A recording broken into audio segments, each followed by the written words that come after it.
I watched his campaign, and that was hilarious. Right. It was. And Trump put it down heavily. Yeah, he did. Right now.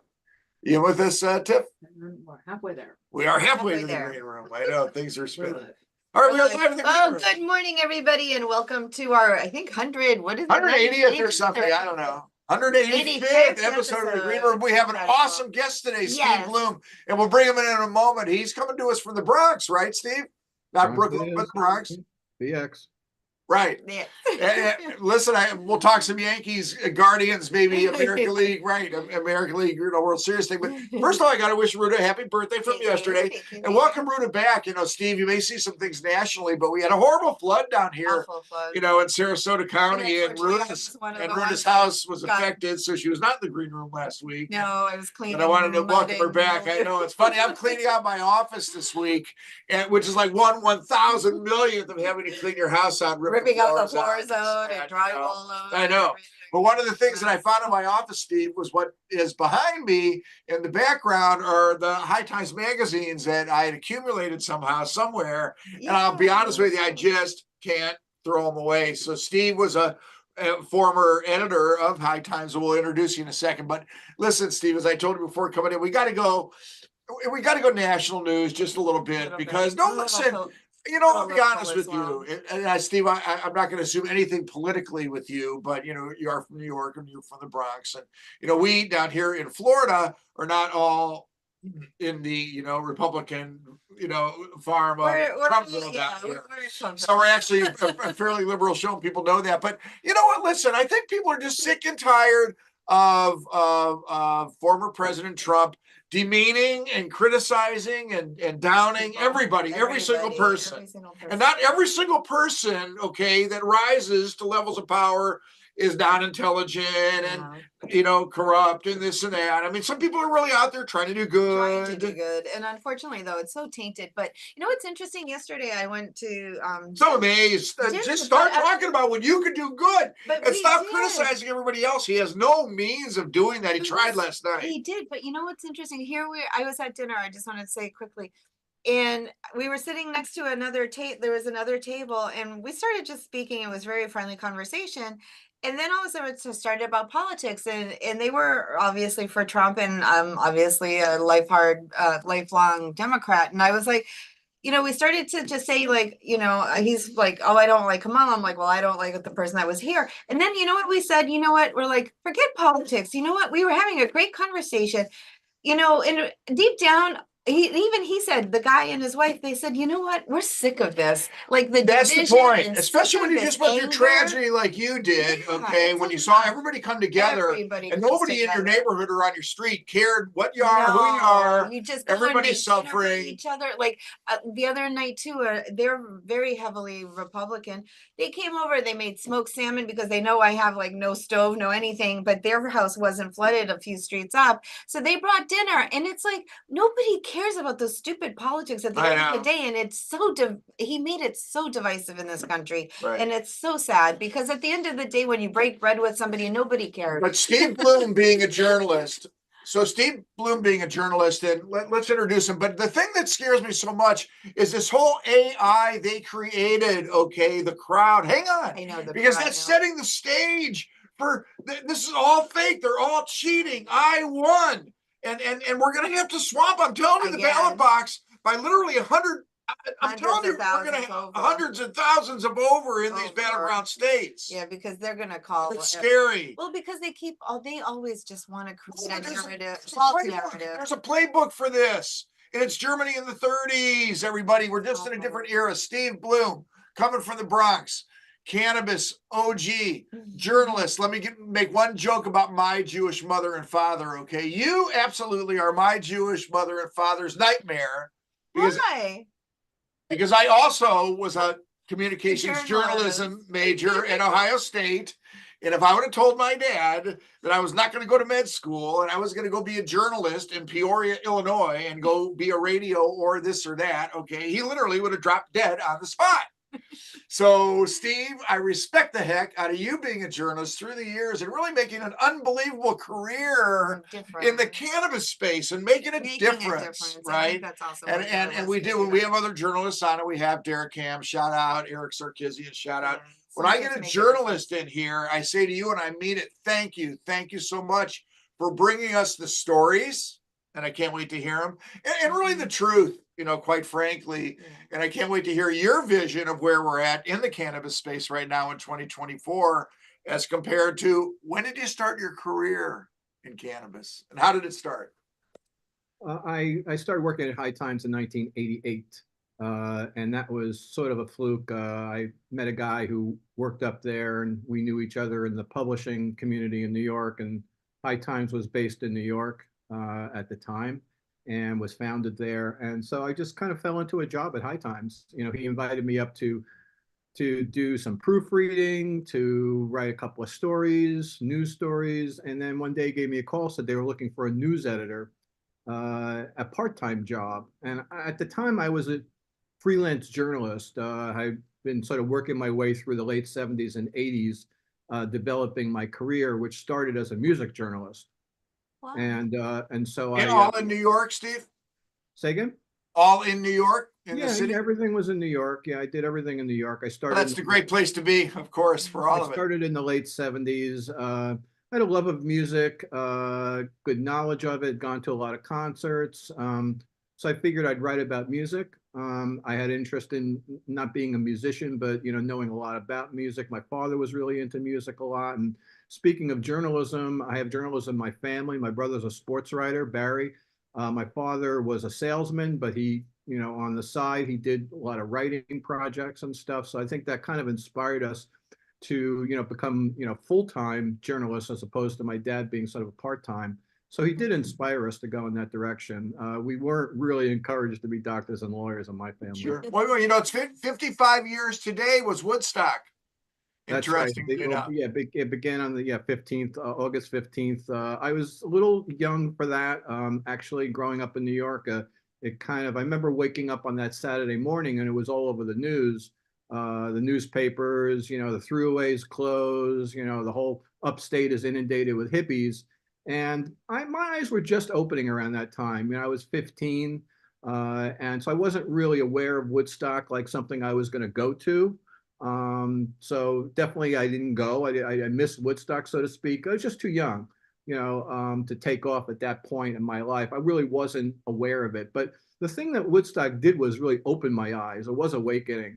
But back then, you didn't learn about things so quickly. You just saw it on the news, the radio, heard it on the radio, magazines, newspapers, but there wasn't the internet where you'd see things automatically. Now if Woodstock happened, you'd see every video tomorrow, of course, every band that played. We had to wait to the movie. We had to wait to the soundtrack. And I was first online for that movie. We went to the bathroom, smoked a joint, and then sat in the front row and watched 3 hours of unbelievable music. And it was all new to us because, we just had seen it in photographs. That was it. We didn't really know much else of what really happened there. So that really opened my eyes. And so from that point on, summer of 70, I was like my Woodstock summer. I was 1 year older now, and now I started to go see music. And well, those eyes opened pretty fast, Yeah, and I decided, I was pretty young even then. I was only 15, 16, and I decided I wanted to see all the Woodstock bands. So sure. I set out to, I went to the Fillmore East and saw shows. I saw Hendrix at the Garden. I worked at a festival in summer of 70 in New York, and I saw a lot of those bands. So yeah, my goal was to see all the Woodstock groups. Sure. And through the years, I would suspect you've had a chance to interview, many people, and I can't wait to hear even just a few of the stories. But to me, just going back to that time, I talk to patients every day, and what I say to them right now, and we have Amendment 3 coming up here in Florida, which is the legal adult use and possession of Florida. Unbelievable. Here we are, 2024. And, it's a part of that evolution. And 7 years ago, or 7.5 years ago, when we started a medical cannabis clinic, I had really no idea where we'd be. So you've been involved in that evolution for so much longer. But it is a different era. And when I talk to patients, I talk to them about the difference of our era being immediacy versus what you're describing was the era of Walter Cronkite and Peter Jennings and Tom Brokaw. And then the Sunday morning editorial page that kind of set the narrative, so to speak, of what our shared truth and vision is. And let's face it, we don't have that in the country right now. And short of, you know, somebody landing on the White House lawn, Tiananmen Square, or the Kremlin lawn with 4 legs and 2 heads, I'm not sure what's going to unite the world, quite frankly, and uniting this country, you know, is difficult too. But cannabis can do it. And, you know, I try to stay out of the political, you know, left and right, earth one, earth two, when I talk to patients, but we love talking cannabis progress and reform. And what do you see right now to that extent, as far as the culture is concerned? I mean, obviously, you've seen the cultural shift that we've all seen, but from your perspective, over a much longer period of time. Well, it's all about the business now. You know, it's changed dramatically. If you See, go, now isn't that isn't that interesting? See, if you go to right. if you go to say It's all about the if you go business. to a website like say News Buzz that aggregates stories, it's like 9 out of 10 stories are business related. You know, It's who's always making the most profits, you know, who's buying who, true. and that kind of stuff. So it's a little dull for me to just that's the focus. You know, that's not really my interest. However, you know, with my website, Celeb Stoner, I have carved out a little piece of that, which is the celebrity brand market. And I'm fascinated with that, you know, with the celebrities jumping into the business. And that's kind of where my website has evolved from when I started it, when I left High Times in 2007. I started a website that was themed around, say, like TMZ for stoners.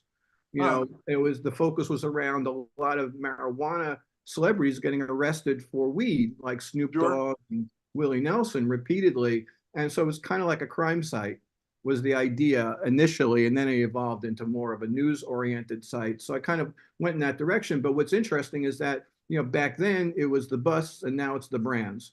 You know, so I mean, even though Wiz Khalifa recently got busted in Romania for smoking on stage, so you still can get busted for weed, Huh. but you know, it's fewer and farther between. I used to document 50, 60 celebrity arrests a year. Now it's down to 10 or 15, which is great. So we've seen that change and things have evolved into more of a business model. So that's kind of the shift. Here in New York, you know, we've had an interesting rollout of a market that's been very bumpy, but primarily because New York tried to do it different. Unlike Florida, which is basically going to kind of give it all away to all the companies that currently exist there if it passes, like Trulieve and the other big players, New York did the exact opposite. It's like, wait your turn. We're letting the small players in first. And then it's turned into a big fight around that with a lot of lawsuits. But ultimately, it's sort of working. The problem in New York primarily was that there have been all these illegal stores that opened up during the period of time when legalization passed and then regulation was starting. And It was COVID. It was COVID time too, the Steve. gray area window there where people dove in. Also, you know, there were a lot of little stores open available in New York at that time because there were a lot of closures, and there were all these little rectangular stores in Manhattan that needed to get filled up, and so they fill it up very simply by on the sides they have paraphernalia, and on the back they have a little room to buy your weed. You Oh, know, and it's interesting. like a little window in the back, almost like an Amsterdam coffee house. And they Mhm. opened up a lot of these little shops all over New York to fill in for what was, you know, lacking in terms of, you know, stores closing during COVID. So Right. things just opened like crazy during that window of gray area before regulation set in. And they're having still a problem closing a lot of those stores that did open during that period of time. And it slowed down the legalization market because people can kind of go anywhere to buy their weed. And it's really been a great opportunity for the consumer in New York.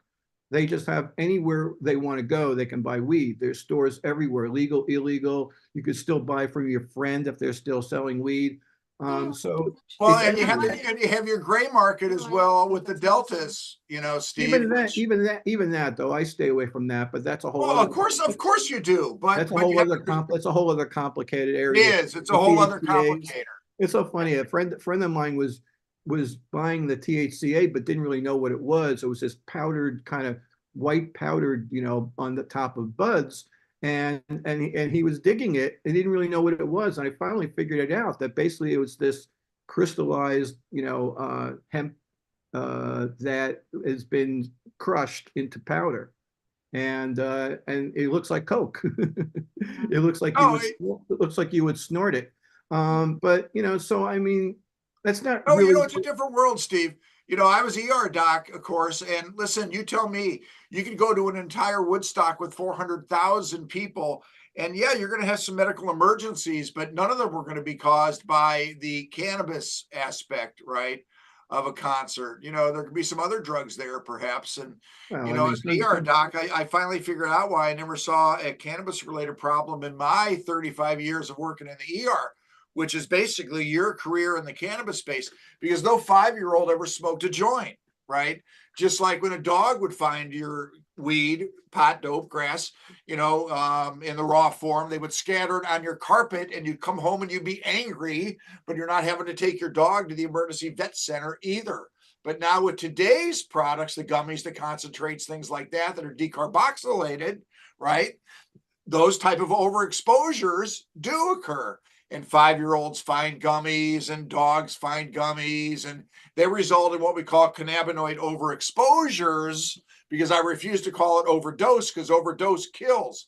Overexposure makes you very uncomfortable. It can lead you into the ER. We had a state senator here in Florida who encountered Delta 8 in an uneducated manner, and he took the Delta 8 and unfortunately ended up in the ER at 2:30 in the morning with elevated heart rate and anxiety, and gave testimony in Senate committee to that.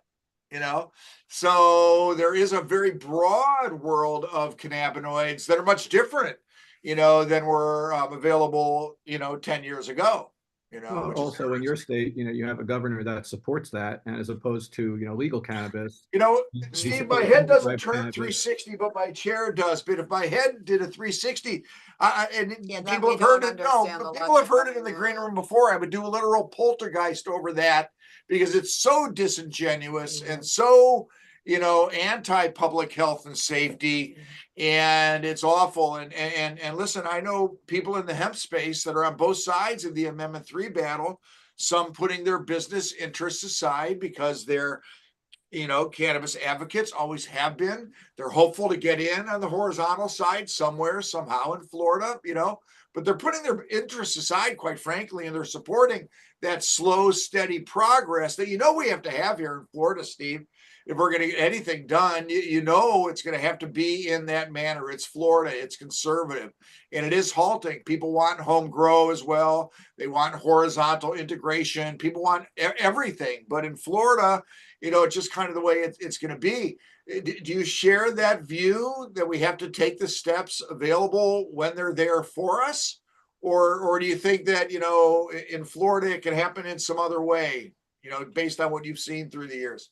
Well, it's interesting. A few years ago in Ohio, before Ohio legalized it through a legislature, there was a vote and it turned down because people felt that it was being bought out by those who were funding the initiative, and so I'm an therefore, Ohioan. and, OH. Well, it's happening and, here in Florida, Oh, I same know thing. it. It's the Yeah, same sure. buyout. and therefore it lost, by the way, which I thought was I know.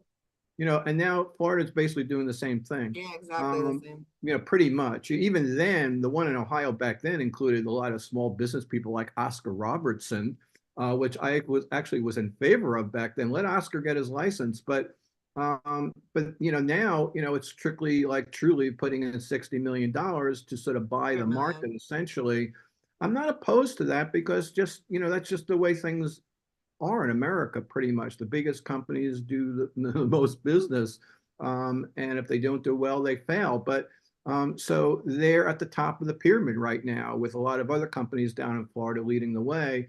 That's the way it works down there. So be it. I mean, most states, take that approach, let the medical companies, take advantage of legalization once it's passed. And they're the beneficiaries as opposed to smaller companies, like I said, in New York. But most companies, most states, flip the switch, as they say, and just let all the medical companies take over. And they're the bigger companies already. They're ready running things, and they get to sort of, now run the recreational side as well. That's more or less how it's worked around the country. New York is, one example of not going that direction. And look at the problems that it helped sort of create a little bit in New York by trying to be different. So when you try to be different, you run into other roadblocks. Sure.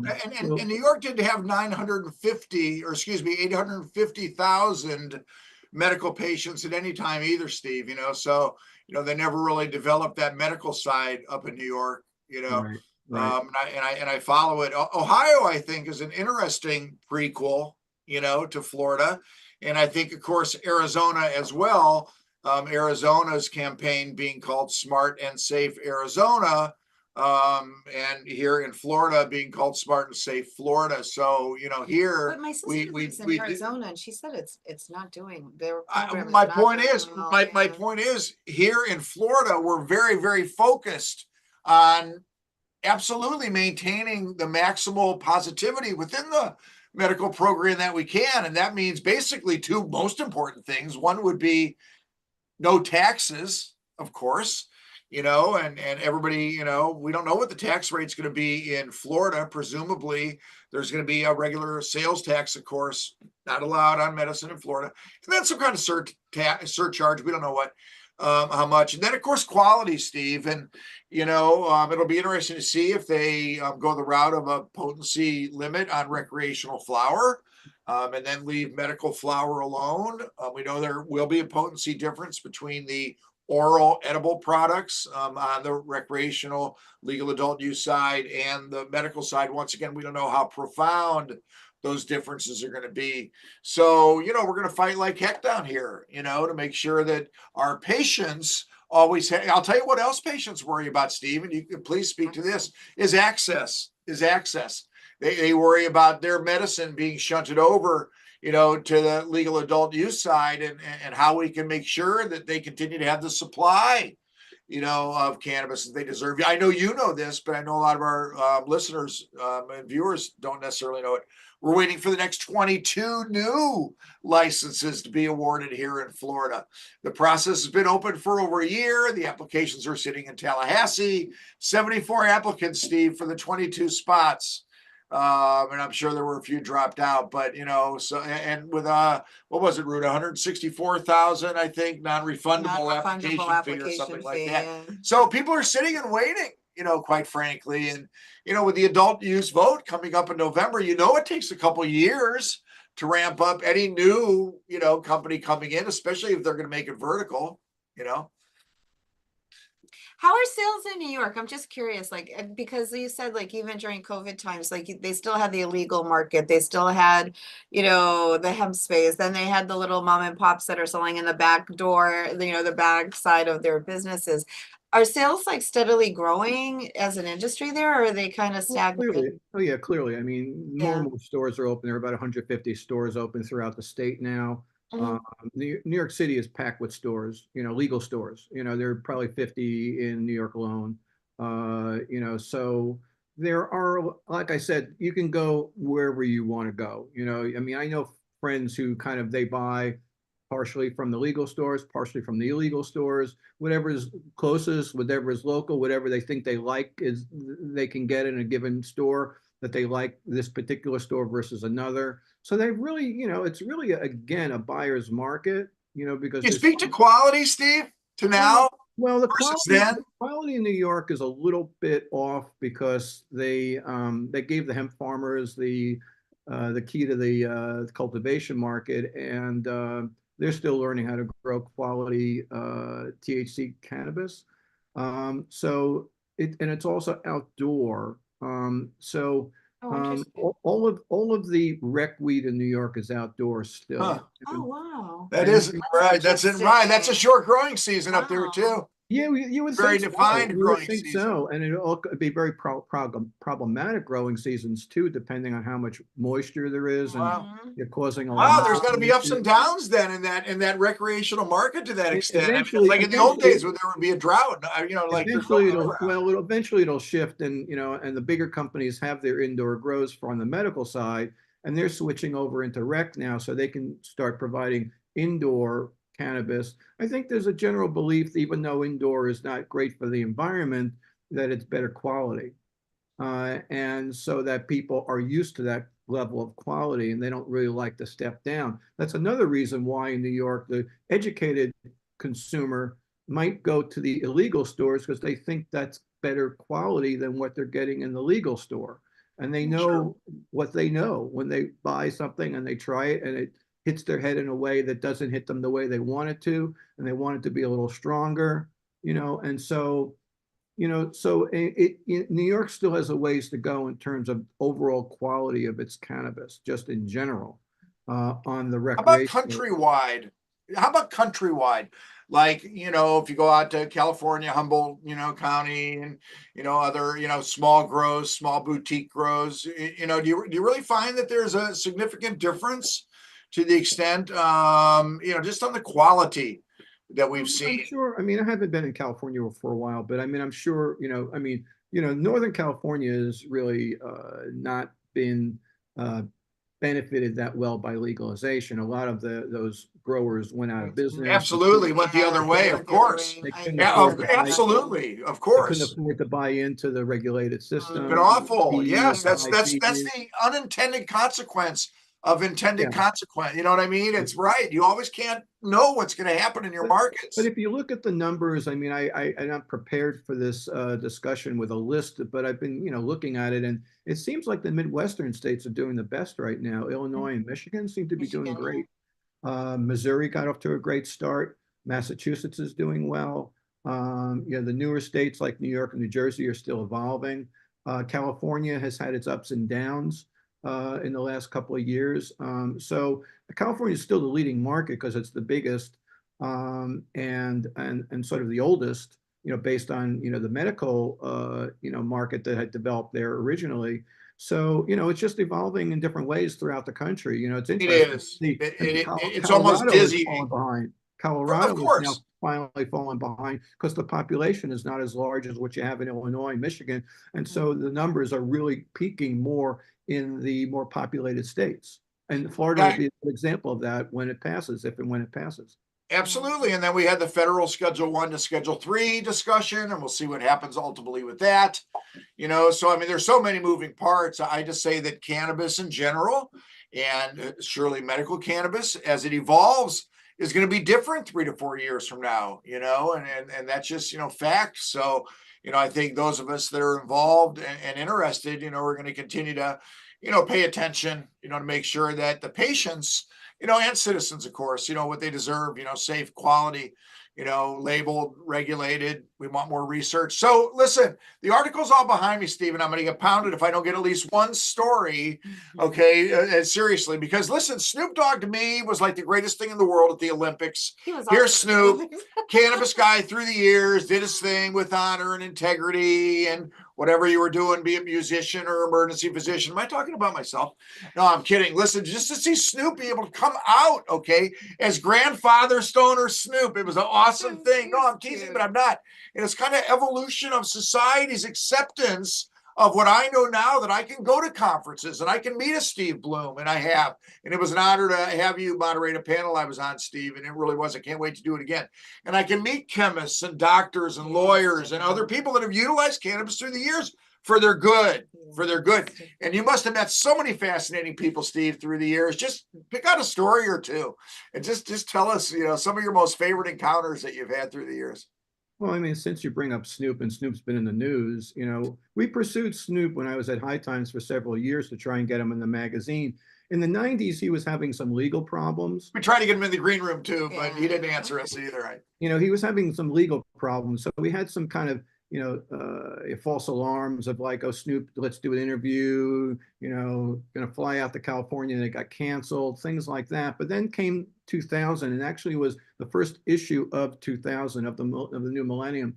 And Snoop was on the cover, and we were able to pull that off because he was in the movie Car Wash, and the movie company that was behind that set up an interview with us and him, and yeah, hey Snoop, go do this one. Yeah, with the idea of it being a cover, and they bought the back cover and that kind of stuff. So it a whole campaign, and we finally got Snoop in the magazine, and that whole interview with Snoop was really a classic. Snoop spent about 5 hours with us. During the middle of the whole thing, he negotiated to buy almost all the weed that we had brought there.